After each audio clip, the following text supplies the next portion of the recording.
Had a little listen to his podcast, huh? Dude, it's educational. And besides, I've been wanting to listen to this one.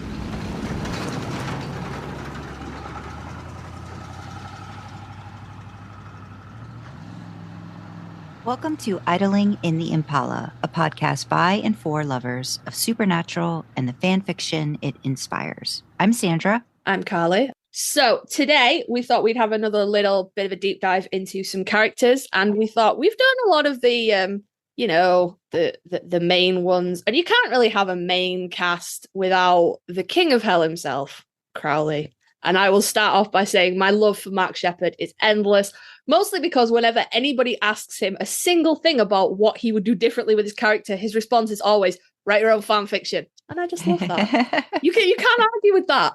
Jared and Jensen will sit there and fucking talk your ear off forever, and he's just like, write your own, motherfuckers. I'm not here to be your creative outlet. And I enjoy that.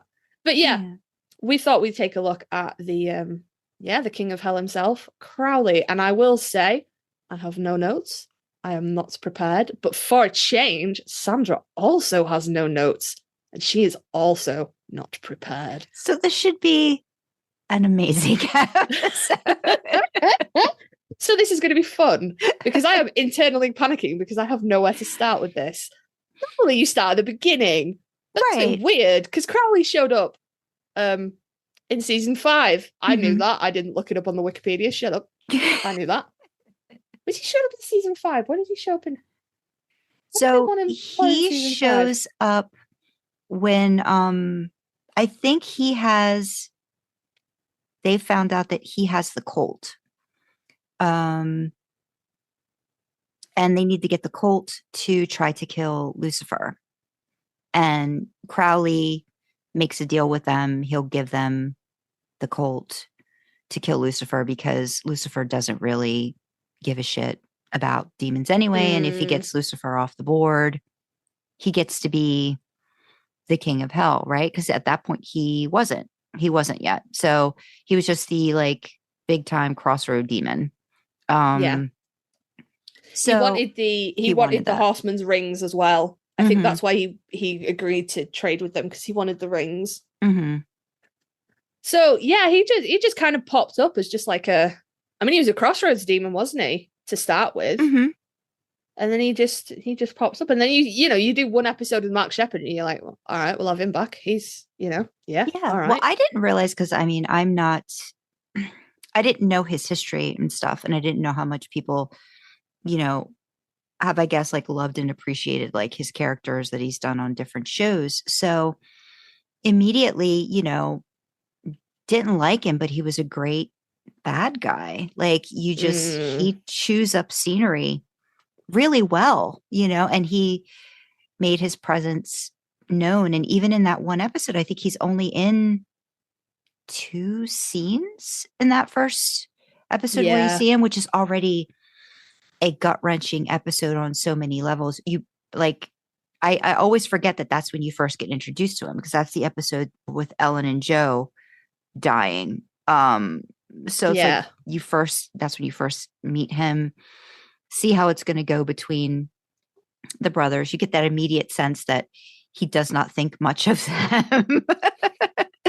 And, I think that's the first instance too, where Sam literally tries to kill him, shoot him with the Colt after he gets it in his hand.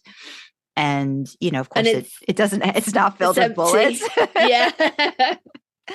And, he's immediately tongue ties Dean up. And I liked that dynamic, and then how he then plays against Cass, in the early seasons. I think they bring him back again and again, and it's great. Season 5, and he was with them till season 12. So that's 8 seasons. That's right. 5, 6, 7, 8, 9. Yeah. So, that's a whole entire show in and of itself sometimes. So the fact that he was in a show that went 15 and was there for almost over half, and made such a difference in how they power played each other.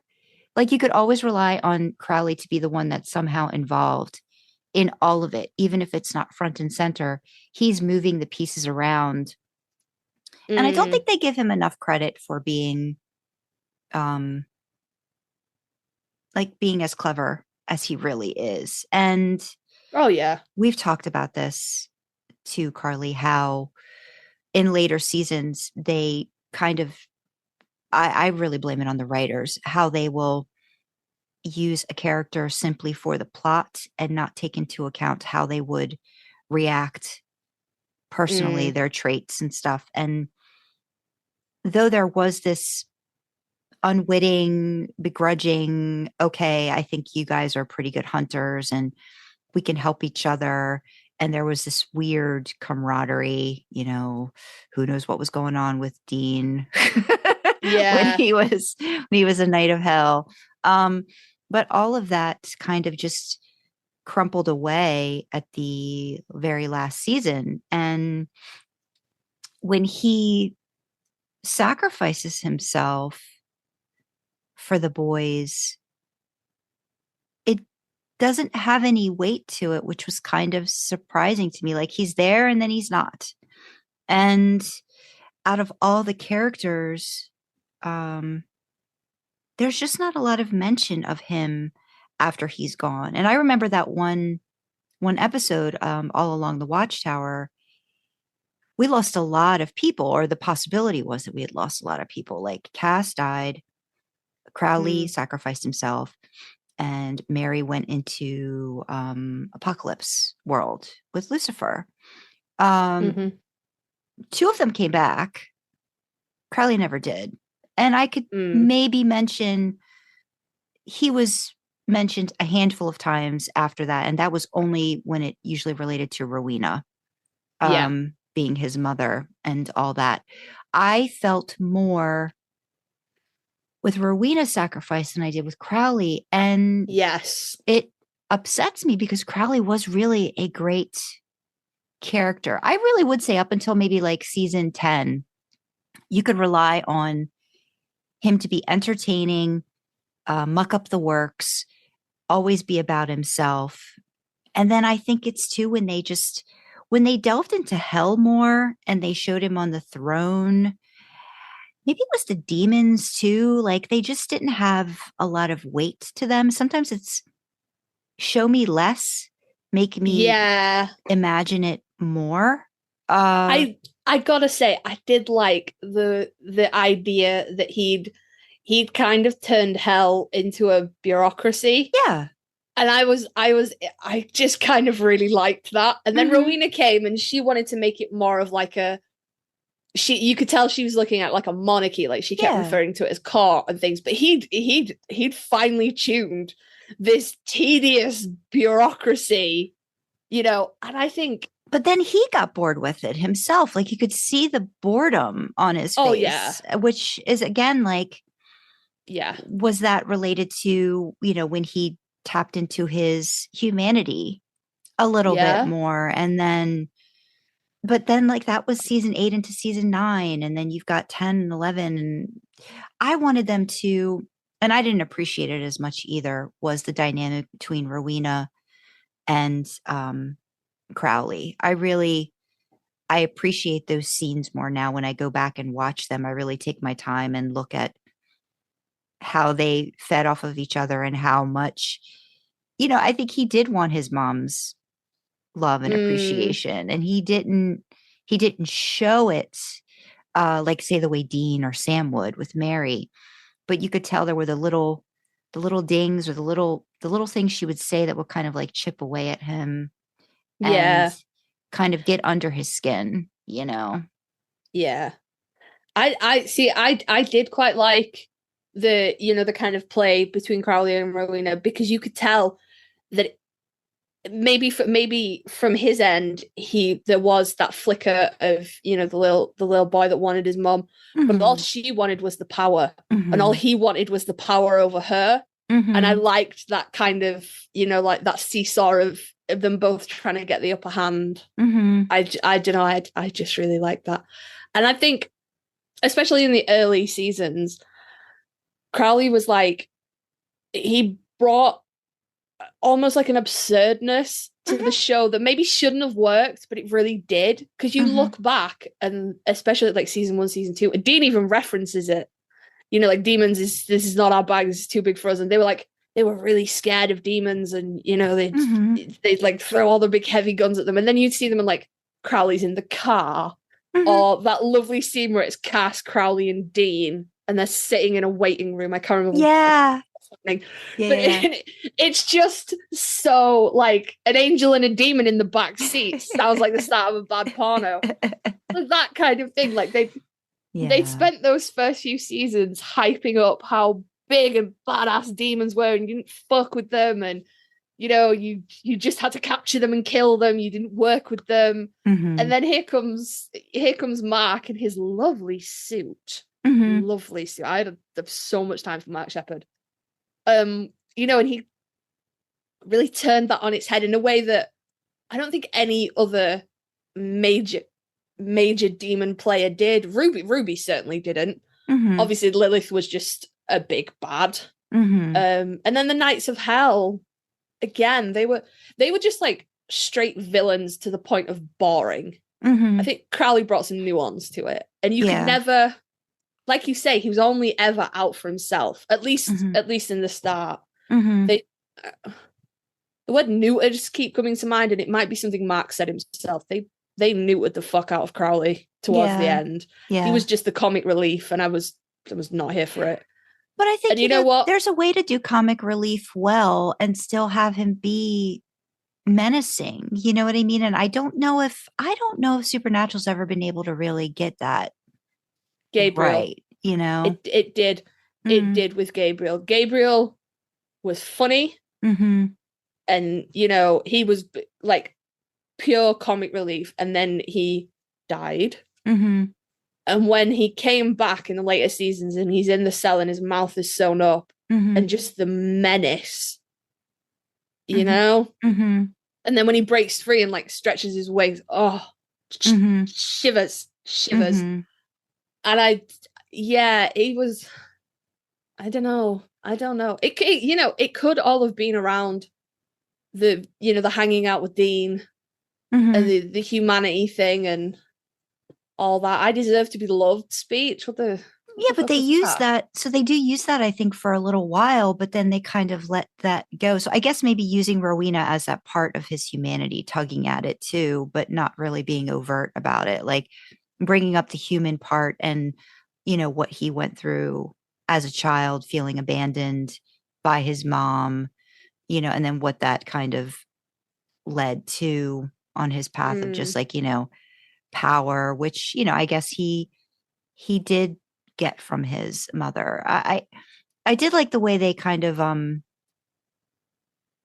peppered in little bits and pieces of like his mom before she showed up, and like you learned that there was some witchiness to her that he knew to use, and then here you go, here's the one that is responsible for a lot of that when it comes to Crowley. I do like that, because again, like you hear stuff like, or you read about stuff that, you know, like they wanted to get rid of Crowley, maybe / Mark for whatever reason, but then seeing him come back to a con, which again, like I think Ted just has a whole new appreciation for him, having seen him speak, you know, work with the crowd, answer questions, and how lovable he is as a person, which he's got an edge to him, right? But you can still tell he's a softie. And I think maybe that's what they pulled a little bit out of from Crowley. But yeah, Ted's just like, he loves Mark Sheppard now. And I think I always liked the character of Crowley. And I felt let down by that. I feel that he was the one character that really, I mean, I'm sure we could go through and say which ones really didn't deserve it or weren't given the, I guess, memorial that they should have gotten. I feel like Crowley's that one of those characters that they just don't bring him up enough, because no matter what, he did help them out. Even if it was you wash my back, I'll wash yours. He still helped. Like he didn't have to in a lot of situations. There was always a motive, but he helped. Same thing like with Rowena. Rowena always had a motive behind what she did. She grew to appreciate the boys, I think, as they did her, but there was still always a motive. And same thing with the boys. Their motive was always, well, we've got to save the world. We've got to do this. I've got to save Dean. I've got to save Sam. I've got to work with these people. So it just wasn't given his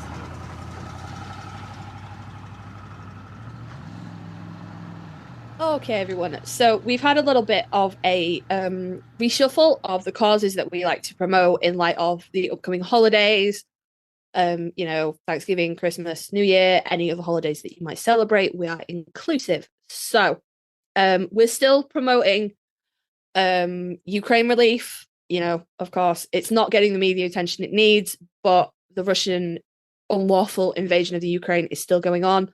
So again, we'd like to draw your attention to World Central Kitchen, which exactly as it sounds, helps to feed people, not just in the Ukraine, but in conflict zones all across the world. We are also still drawing attention to Global Giving, the Ukraine Crisis Fund Relief, which of course is just sort of like a centralized donation place, and then they distribute the funds where they are needed the most. So if you can, please, there is no pressure, but if you can help out either of those causes, give a little bit to the people in Ukraine that are still massively affected. That would be awesome. Sandra, you got causes? Yeah, I just wanted to highlight a couple things and basically more, I guess, US based related, but overall, over the years, I've just kind of learned how important it is to keep learning and keep growing, accepting yourself for who you are and reaching out for help when you need it. So I have a couple new ones to talk about, but one of the main things is just supporting basic human rights with all the changes, government, voting, all the wonderful things that are happening here.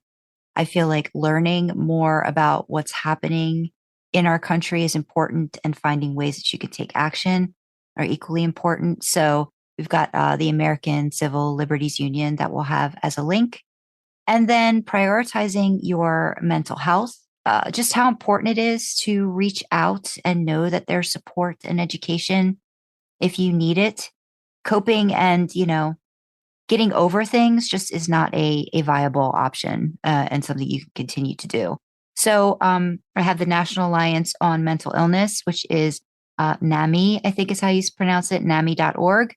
And then for those of us who are basically across the board, but adult survivors of child sexual abuse is one of the things I've kind of been wanting to highlight more, that there are resources, ways you can move past it. On the site for RAIN.org, which is Rape, Abuse, and Incest National Network, no matter what, the abuse was not your fault. It's never too late to start healing from this experience. So thrive, not just survive after abuse. So those are mine.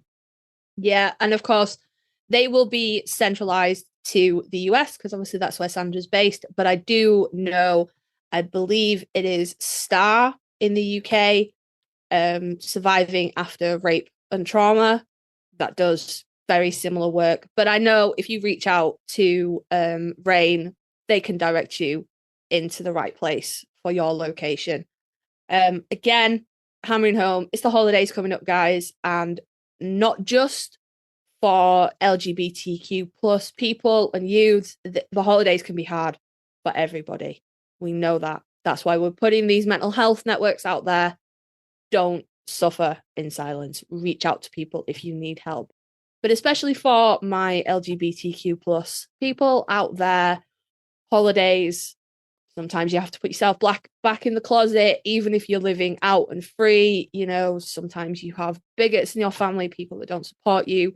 It's fucking hard. And it's very easy to say surround yourself with positivity, but not everybody has access to that. So if you're based in the UK, again, I want to signpost you to Switchboard LGBT, which is a sort of talking service that will put you in touch with people who will help you, will talk to you, just somewhere that's safe and supportive. And the US equivalent of that is the Trevor Project. Again, reach out. They will put you in touch with people to talk to. If you're not safe at home, you will find support in these places. And the Trevor Project has resources for international LGBTQ plus youths, because we know it's different everywhere in terms of what laws govern and, you know, what kind of public atmosphere there is towards our community. So those are the causes that we're promoting. And we just want to say, you know, happy holidays. May you be with good people. May you have good food. May you have good times. But be safe. Take care of yourself. If you need this help. Yep. Take care of yourself. If you need this help, please reach out and access it. And if you can support any of these charities, if you're in that position, please think about doing so, because everybody needs somebody. Back to the episode.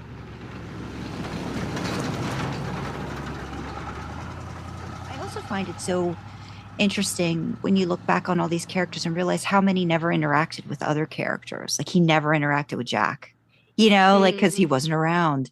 Like what would that have been like? Those kinds of what ifs in situations. And I thought he had a really good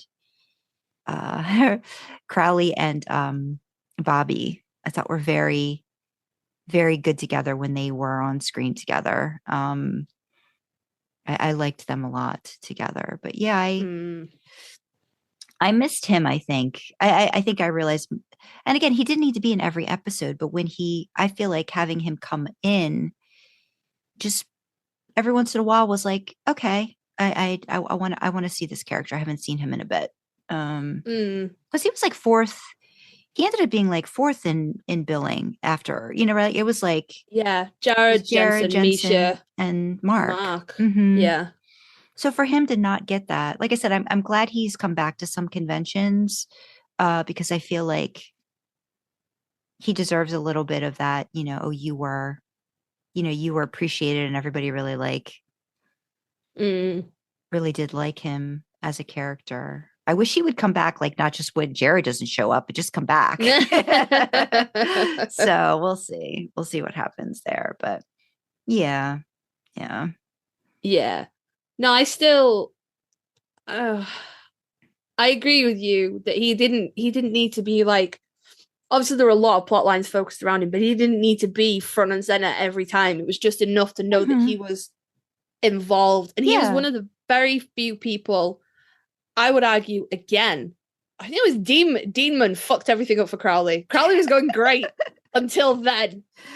But up until that point, you could never... He showed himself time and time again to not be trustworthy, and he stuck to that. Like most people who get pulled into the Winchester's orbit, even if they start out as, enemies, like Rowena, eventually they kind of just fall in with the Winchesters, and they become, even if they fuck everyone else over, they'll stay loyal to the Winchesters. And Crowley never did. Crowley was in it for himself every time. And he'd be going, yeah, no, definitely, yeah, no. And in the background, he's still like 5 other schemes going on. And well, if yours works out for you, that's great, but you're not his priority. Yeah. And I really like that, like the staying true to the character. Again, and it was just so fucking great until Deanman fucked it up for Crowley. Yeah, and I think that season 12 was just like, that's the British Men of Letters and Mary, right? Yeah, Mary and all that. So there was a lot going on in that season, and I just think they finally were just like, well, we don't know what else to do with him. So they just brought him in towards the end. I'm sure he did. So he was working with the British Men of Letters, but like you just got little bits and pieces of it. And then knowing that he was, I mean, it's kind of, it's shitty, but it's still Crowley that, he gave, I think, the British Men of Letters, he gave them a hellhound, right? Because that was what killed Eileen, and they wouldn't have gotten a hold of that without Crowley. So he was working with them in some way. I guess it's just kind of like, just do your thing and then just leave me be. Again, protecting his own ass first, which again makes sense, but kind of like, what are you doing? what are you doing with him? Yeah. You're not utilizing him in the best way. So too many pieces, I guess. And And you know what though? Props to Mark, because it does take guts to walk away from a steady job. But he was like, nope. Yeah. Although and he's done fine. Did he walk, or did CW go, nah? I think he might have walked. From what I've read before, do you mean just working with CW in general, or just no, for Supernatural? From what I've read, it was a writer's choice. I don't think it was something that maybe Mark would have necessarily been on board with, but I think he was also tired. I think it was mutually like, okay, fine, if you don't know what to do with this character. So I mean, even though he was let go, I know he was pissed off with what they'd done to Crowley by the end, though. He was like, I was this big bad, and now I'm just the comic relief, and he was not here for all. But I just, you know, instead of going to the writers and, you know, begging for his character, he was like, fucking all right then. You know, and I respect that. I do. Yeah. I do respect that. And he's done great. He's on Doom Patrol now. He's doing other stuff. He's doing great for himself. He was on a few episodes of Walker Independence, and it was so nice to see him back. You know, and knowing that he's working with, you know, Jared again as executive producer on a show. It's just nice. It's nice to see. I don't know if we'll see him again. I hope so, because the way they did something with his storyline, and I'm like, shit. I'm like, well, okay, because he was like one of the reasons I was so into, like, oh, good, I'll get to see him again, you know. And I do. I watched a Firefly recently with Ted, and a really older show from like 2003. I can't remember. And seeing him so young, I was like, oh my gosh. I had the same thing. I haven't watched it, but my husband was doing a rewatch of 24. And I was like, that's baby Misha. Yeah. It's like baby Misha. He's got long hair, and he's got that, like, I mean, I don't even think it's fake, but like the Eastern European accent and stuff. And I was like, it's baby Misha.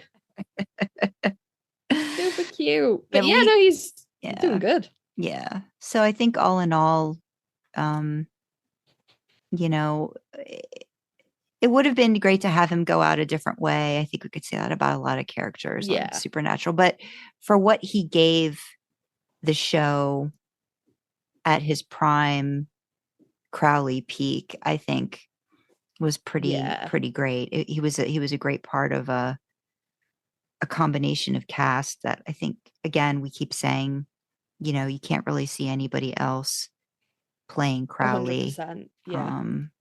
So yay, Mark. Awesome and job. And also, I don't know if it was the writers, I don't know if it was Mark, but we have Crowley and Mark to thank for the squirrel and moose, which is still prevalent to this day, isn't it? Yeah, it is. So it go is. Mark, go Crowley. There's so many great moments that you can pinpoint from Crowley's stories, you know. The thing with Lucifer, and then Lucifer breaks out of the vessel, and then he makes Crowley dog, which is great. I love the deal that he made with Bobby. You know, with the kiss as well. Yeah, that was great. And I also like that there was this underlying thing about his sexuality too, where it's like, you know, he just enjoyed whatever, and there was no like there was no pomp or circumstance about it. Rewatching, I think it was season 12, the fact that he inhabited a female vessel for a short period of time, and basically he made the neighbors fuck. Yeah, they went to town, and then, you know, it's like, okay, and he was like, you know, hey, I'm gonna use what I've got and enjoy myself, and that was I liked that about him. It just was kind of like understated, but there. Kind of thing. So and then of course we do have the scene with Demon where he's like, in my room, come on now, guy, please do not do this. And Dean's just like, yeah, sucks a suck, doesn't it? And again, that played into that. There was the whole like, didn't they? Yeah, you know, is he jealous kind of thing, which I really liked.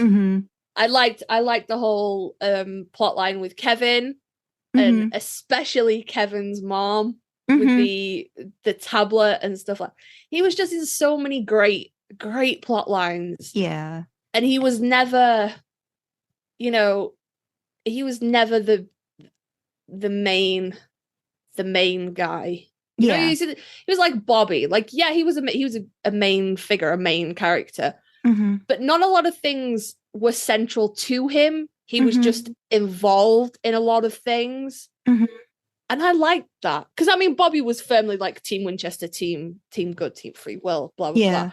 Whereas Crowley was, again, it's just like, I got a lot of shit going on. If your thing works out for you, great, but I'm not going to prioritize it. I'm like 5 other things going on back here. Yeah, see what happens. He was never really like the big bad. He was always just that problem, that instigator, that trying to get in the middle of things. Like maybe big bad, maybe season 8 when they were like trying to turn him back into a human at the very end.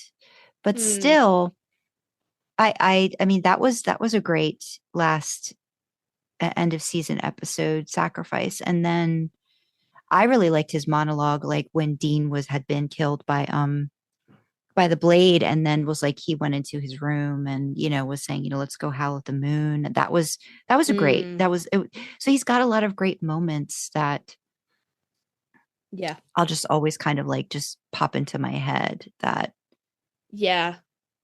again, like I say, it's not like obviously Supernatural wouldn't have happened without Jared and Jensen, without Sam and Dean. And I think if there hadn't have been a Crowley, there maybe would have been another person or another couple of people to fill that need. But it wouldn't have been Supernatural without Mark as Crowley. It wouldn't have been as good. I don't think, I mean, apart from the parade of women who don't know how to wear bras that went through all of the like Monster of the Week episodes, there's not a bad casting choice. And they weren't bad casting choices. It was just bad costume design. And I don't know why none of those women wore bras. Why did nobody... Do y'all not have bras over there? What is happening? But it was just...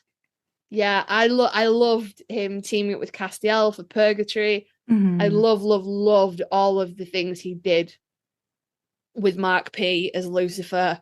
Because you could really feel that you don't care about hell, you don't care about demons, we hate you. I really loved that like little rivalry that they had. Same with Abaddon as well, when she came into it and they were fighting over who was going to be, and it was ridiculous as well. It was like a fucking like a high school vote, trying to like rally demons to their side. And he was just fabulous. Absolutely fabulous. We are big fans of Crowley. Big fans. 100%. Yes. And I don't think... And again, Mark is awesome. Come back to more cons, Mark.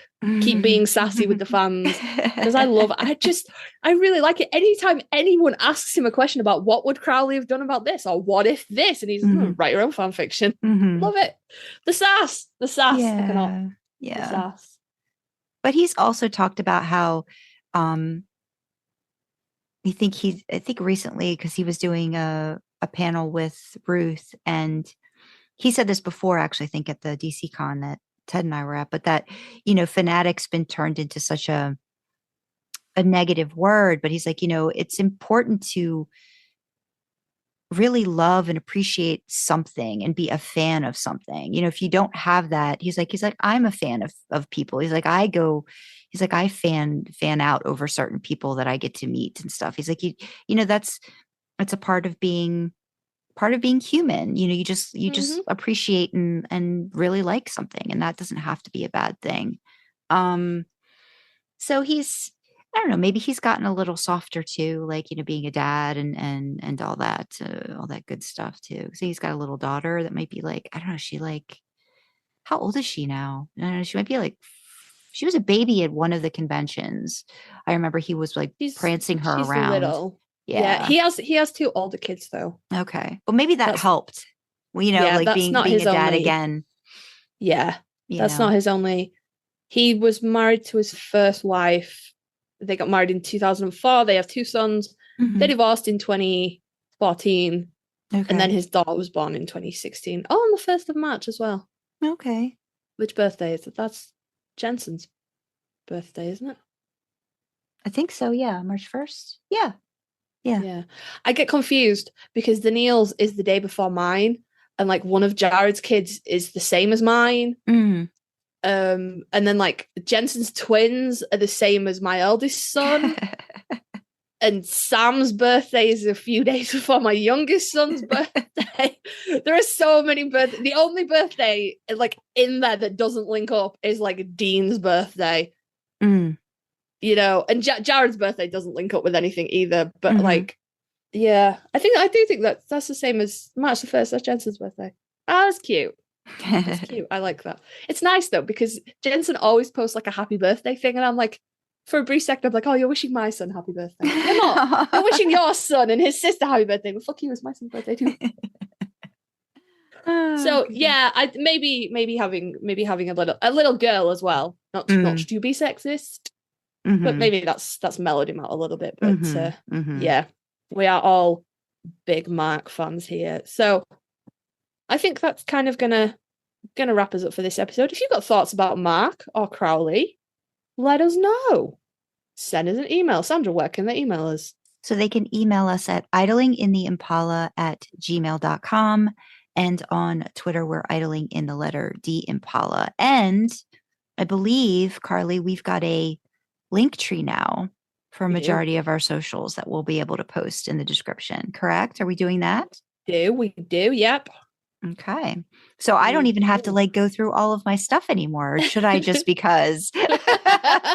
You can if you want to. There will be a link in the description though that will have our AO3 profiles, Sandra's all my author stuff. site, Yes. all Sandra's big old mess of things. It'll all be in there. So I mean it will certainly shorten the outro if we just go check the description. Links in the description. But yeah, email us or tweet us. Let us know what you think about Crowley, what you think about Mark. If there's any particular characters you want to hear us have a look at, if you suggest them to us, we promise we will do research. I will do research. I promise. Or we'll say we did research. No. If somebody reaches out and is like, I would really like you guys to cover insert this character here, I will research the fuck out of that. I will come in with notes. Oh, well, okay. And everything. Somebody better call Carly out on that now. Yes, challenge me, people. Challenge me. I have nothing to do with my days anymore. Send me work. But yeah, so Sandra, has a book coming out as well. I do. I have a book coming out. We're not. Stop trying to avoid things, Sandra. Stop trying to avoid things. So reach out to us, idlingtheimpala@gmail.com. Tweet us, idling in the letter D, Impala. Links in the description for our socials and AO3 and da-da-da-da-da. Sandra has a new book coming out. Tell them about your book, Sandra. So it's Cowboy Cantor. It's a contemporary Western romance. It's based in Virginia. Basically like sort of, I guess, kind of enemies to lovers, friends to lovers, all that good stuff.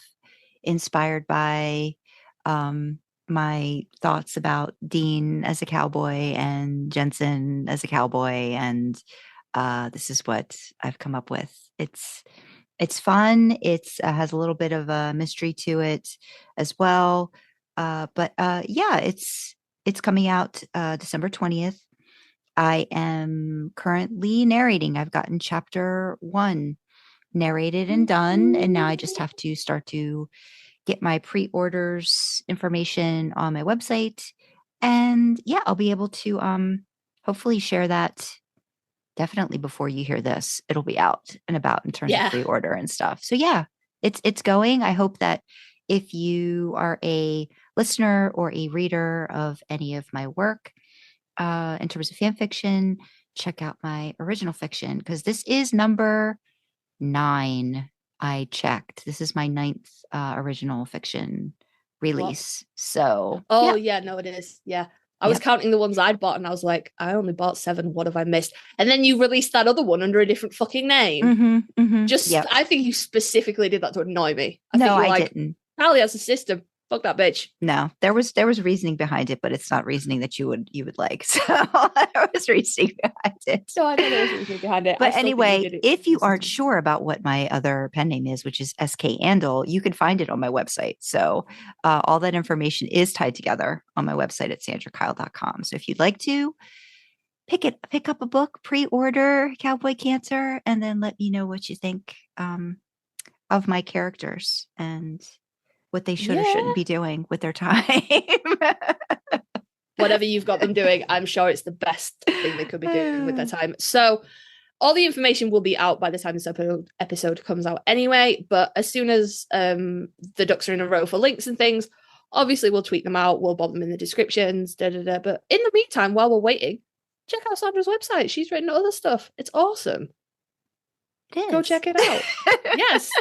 So, and on that note, shameless plugs. Do we have anything else to plug? We're such fucking professionals, guys. We've been doing this for nearly a year. We need a list of things we need to cover in the outro. We have Sandra, it. We just don't look at it. Sandra will love that. She loves a list. We have a Ko-fi now. Mm-hmm. So if you wanted to be a little bit generous and give a little back for all the hard work that Sandra puts into the podcast, it's all Sandra. I'm just here to be mildly funny sometimes. Sandra does everything else. You're always funny. You're not mildly funny. I'm funny and I'm another voice, but Sandra does the majority of the heavy lifting. I'm rolling right now, even though you can't see it. Can I roll? It's fine. So yeah, we have a Ko-fi. Link for that will be in the description as well. By the time this goes out, we'll probably have merch as well. Mm-hmm. How exciting. Links in the description. Yeah. Basically, our outro should be just like read the description. Yeah. That's all in there. We'll get there. That'll be where it's at. We're gonna make a new list. Listeners get to listen to our process. Yeah, I'll be honest, we don't hide much from you guys. What gets edited out is when we go off tangent. We don't edit out all the fucking about. That stays in the episode while we flail around trying to be professional. So with that, yeah, links in the description. Let us know if you have any thoughts about Crowley or Mark or any of the characters you want us to take a look at, have a think and a chat about. But I think it's time to say thank you for joining us in the backseat, and we will see you next time, guys. Bye. Bye-bye.